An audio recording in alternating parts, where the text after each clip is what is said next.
Vocês notam, então, pessoal, que tem muitas coisinhas aqui nas definições, né, da convenção da Navier-Hartenberg, mas não é complicado. À medida em que vocês vão fazendo exercícios, isso vai ficando cada vez mais consolidado.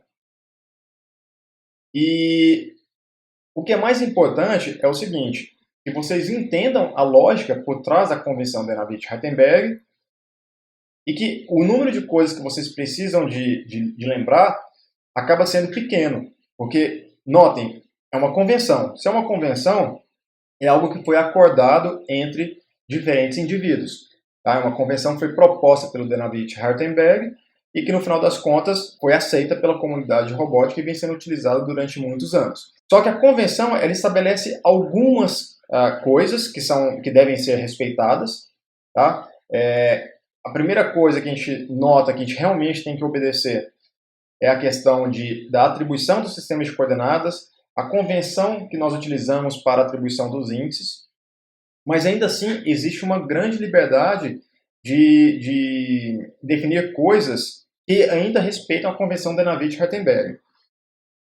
Portanto, para facilitar a vida de vocês, eu vou mostrar aqui, antes de partir para os exemplos propriamente ditos, quais são as principais coisas que vocês têm que se preocupar quando vocês estiverem trabalhando com a convenção Denavich-Hartenberg padrão. São 4 itens principais. Tá?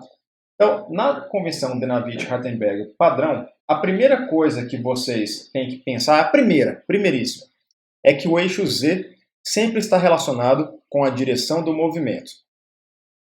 Tá? E estando relacionado com a direção do movimento, significa que, em caso de juntas prismáticas, o movimento acontece ao longo de uma linha que é paralela ao eixo Z. Tá? Então, nosso eixo Z tem que ser sempre paralelo ao eixo sobre o qual essa junta prismática se desloca. Né? Então, é um deslocamento linear. No caso de juntas rotativas, o movimento é de rotação. E, portanto, a gente tem que pensar em direção do movimento determinada pelo movimento rotativo. E quem determina o movimento rotativo é o eixo de rotação. Então, no caso de juntas rotativas, o eixo de rotação determina a direção do movimento. E no caso de juntas prismáticas, aquela linha sobre a qual a junta se desloca está relacionada com a direção do movimento.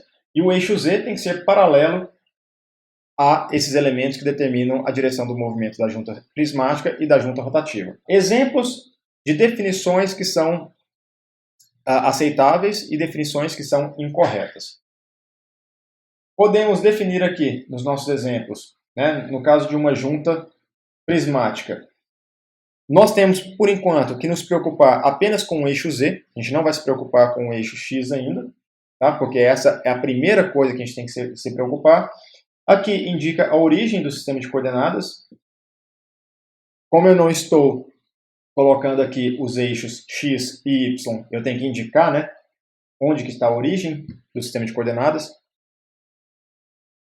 Essa é uma definição que está ok, porque essa junta prismática se desloca ao longo dessa linha que eu mostrei para vocês, né, na tela. A junta prismática se desloca ao longo dessa linha, e como o vetor Z, o eixo Z, ele está paralelo a essa linha, então a definição está correta também.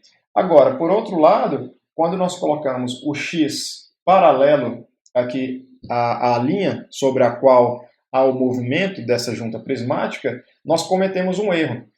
Pelo simples fato de que X está sempre perpendicular a Z, o que implica que Z está contido nesse plano perpendicular a X.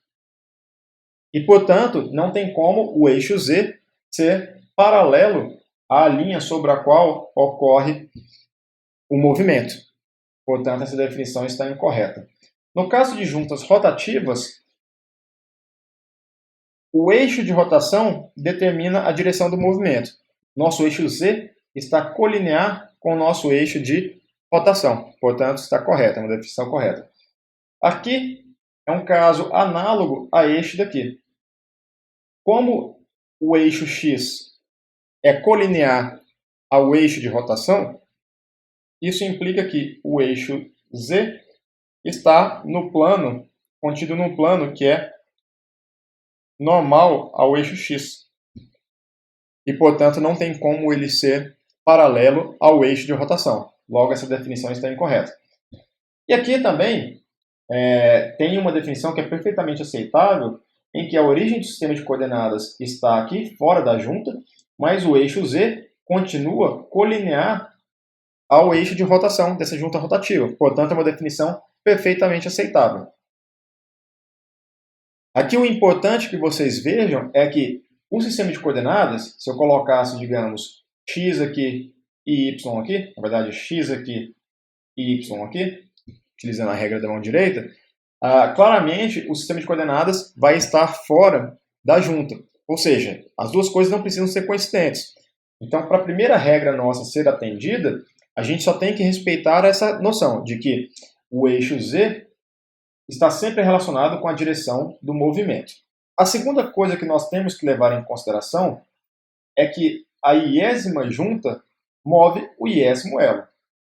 Então, se eu tenho um sistema de coordenadas aqui, que eu chamo de FI-1, e tem um sistema de coordenadas aqui, que eu vou chamar de FI, essa junta aqui, a iésima junta, move esse primeiro elo aqui. Então, nós temos este elo, é o elo 1, esse aqui é o elo 2.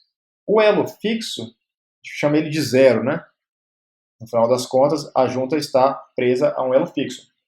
Mas, de qualquer maneira, então, este é o primeiro elo móvel, né? E, portanto, essa junta move esse primeiro elo. Ou, de maneira alternativa, nós podemos pensar que a junta I move o sistema de coordenadas I. E, novamente, aqui, notem que tanto ZI-1 quanto ZI respeitam a convenção de Navier-Hartenberg, porque ambos estão colineares com os eixos de rotação, tá? Correspondentes. I e I, e nesse caso em particular é θI, é utilizada na transformação de FI-1 para FI. Ou seja, essa transformação H de I-1 para I é em função de QI. Ou seja, se vocês pensarem, quiserem um mnemônico para ajudá-los a lembrar, né, a convenção, se você tem I aqui na junta, então aqui embaixo você tem que ter I também, porque esse é o sistema de coordenadas final. O terceiro ponto que nós temos que considerar é que o eixo XY é perpendicular e intersecta ZI-1. São duas restrições independentes que justamente permitem que, ao invés de utilizarmos 6 parâmetros para embutir na matriz de transformação homogênea e termos movimentos arbitrários, permite que nós usemos apenas 4 parâmetros. Tá? Então a gente precisa de ter realmente essas duas coisas aqui acontecendo. Neste caso aqui, notem que nós estamos pegando o mesmo mecanismo, são duas juntas rotativas, tá? Que estão perpendiculares entre si, mas que nesse primeiro caso aqui, se eu coloco a origem do sistema de coordenadas nessa junta aqui, o que vai acontecer é que eu posso rodar essa junta aqui à vontade, né, que essa origem aqui vai traçar uma circunferência aqui, né? De tal maneira que o meu XI nunca vai intersectar o meu ZI-1. E mesmo se eu rodar ZI, o que vai acontecer é, ao rodar ZI, o meu XI, se eu penso na pontinha aqui desse vetor, eu vou ter uma circunferência aqui, né? E, portanto, eu vou ter situações em que XI é perpendicular a ZI-1, e tem situações em que ele não vai ser mais perpendicular a ZI-1. Ou seja, nenhuma das duas condições é satisfeita. Então, isso daqui não pode. Agora, se eu pego esse sistema de coordenadas e arrasto para cá, de tal maneira que a origem dos dois sistemas de coordenadas coincidam, né, a gente tem duas origens coincidentes, aí nós resolvemos nosso problema pelo seguinte, eu posso rotacionar essa primeira junta aqui à vontade, que ao rotacionar, nós vamos ter que a pontinha do XY vai traçar uma circunferência aqui, né? Que é ortogonal a esse eixo de rotação aqui, ZI-1. Só que o tempo todo nós vamos garantir que o ângulo entre XI e ZI-1 seja de 90 graus. Porque mesmo que, digamos que eu faça uma rotação de θ aqui, né? Por exemplo, na hora que eu fizer uma rotação de θ, eu ainda vou ter 90 graus aqui, tá? Sem nenhum problema. Além disso, como as origens são coincidentes, XI sempre vai intersectar ZI-1. E por fim, nós temos a quarta etapa, que é utilizamos sistemas de coordenadas móveis, isso é extremamente importante, tá? E nesses movimentos que nós fazemos intermediários para fazer a transformação desse sistema aqui nesse sistema, né, apenas os eixos X e Z são relevantes. O eixo Y aparece como uma consequência da regra da mão direita. Usando a regra da mão direita, se eu faço o produto vetorial entre X e Y, eu tenho que ter Z. Nós temos 3 eixos ortogonais. Então eu não preciso de Y, só preciso de X e Z. E aqui eu deixei um pouco mais específico do que o Spong faz para ajudá-los a entender melhor, né, o Denavit-Hartenberg. Então eu fiz questão de mostrar qual que é a abordagem do Spong inicialmente, mas agora eu vou detalhar um pouco mais nesse resumo, que não está sendo bem um resumo, né, do Denavit-Hartenberg, eu estou detalhando mais, que é o seguinte, olha, quando nós fazemos a rotação de θi em torno de ZI-1, nós fazemos com que este eixo x-1 venha para cá, né? Fazemos, então, essa rotação de θi em torno de ZI-1. Depois, fazemos uma translação de DI ao longo de ZI-1, ou seja, esse eixo aqui é utilizado para a transformação. Aí nós vamos, então, arrastar o sistema de coordenadas todo para cima. Só que, claramente, como nós fizemos inicialmente essa rotação de θi, então agora, quando eu arrastar para cima, o que eu tenho é esse sistema de coordenadas aqui, tá? Esse que está sendo mostrado, e em cinza eu coloquei aqui o sistema de coordenadas, eu coloquei o eixo Y, tá?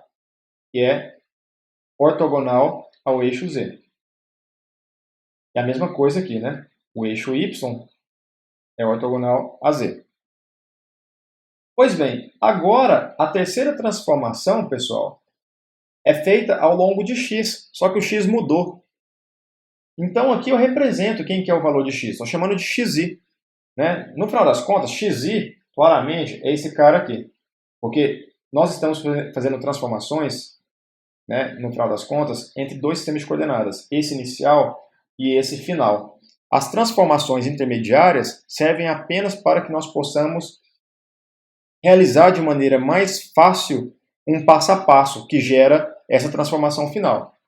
Portanto, é por isso que aqui, nesse sistema intermediário, nós temos os dois eixos aqui. Nós temos xi e temos zi-1, com índices diferentes. Porque isso daqui é um eixo intermediário que eu estou representando para fazer a transformação entre esses dois sistemas de coordenadas, que são os que nos interessam mesmo, né? Então, depois que nós fizemos a transformação de rotação por meio de θi, uma translação ao longo de zi-1 de di, vamos fazer uma translação ao longo de xi de ai, ou seja, nós vamos deslocar ai unidades ao longo de x, de tal maneira que a origem desse sistema de coordenadas agora está aqui. Depois que fizemos isso, agora nós vamos realizar uma última rotação de αi em torno de xi, de tal maneira que esse eixo aqui ZI-1, que estava representado na vertical, agora ele rotaciona de αi. E ele fica assim agora. E claramente o eixo Y, que estava aqui, ele agora também rotaciona e vem aqui para cima, né? Naturalmente. E a rotação também é de αi. Então, notem que, por fim, quando nós fizemos essa rotação de αi, de fato, nós temos um eixo ZI que é diferente do eixo ZI-1. Né? Eles estão apontando para lugares diferentes. Então, aqui, com essa sequência, fica mais claro quais são os eixos que vocês têm que utilizar para a realização do movimento, já que nós estamos utilizando sistemas de coordenadas móveis. Mas, mais do que isso é extremamente importante. Θi é o ângulo entre xi-1 e xi. Né? Então, lembre-se que isso daqui é igual a xi. Então, θi é o ângulo entre xi-1 e xi. Como este daqui é o nosso ZI-1, então o αi vai ser o ângulo entre ZI-1 e ZI. Então, isso vocês também têm que ficar ligados.